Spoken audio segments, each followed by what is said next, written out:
আসসালামু আলাইকুম রহমতুল্লাহ। আমরা ঘুরতে ঘুরতে চলে এসেছি সুনামগঞ্জের একেবারে শেষ প্রান্তে, ইন্ডিয়ার বর্ডারের কাছাকাছি বাচ্চুনগর পিকনিক সেন্টার। তো এখান থেকে ইন্ডিয়ার পাহাড় এবং বাংলাদেশের শেষ সীমান্তগুলো দেখা যায়। তো এখান থেকে বাচ্চুনগরের পিকনিক স্পটে ঢুকতে হলে টিকিট সংগ্রহ করতে হয়। টিকিট কত করে? 40 টাকা করে।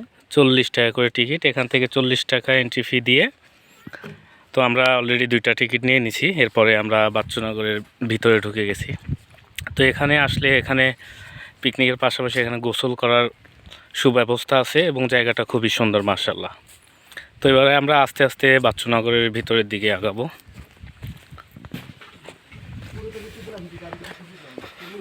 তো এটা বাচ্চুনগরের শুটিং স্পট, পিকনিক স্পট বলা যায়। তো এই পাশটাতে পাহাড় কেটে না, এটা মাটি উঠায় নিয়ে পাহাড় সমতুল্য একটা বড় একটা জায়গা নির্মাণ করছে। এটার উপর থেকে পাহাড়গুলো সুন্দরভাবে দেখা যাবে। তো আমরা এই যে সিঁড়ি করা আছে, সিঁড়ি দিয়ে উঠতেছি আর কি বাচ্চুনগরের সেই টিলার উপরে।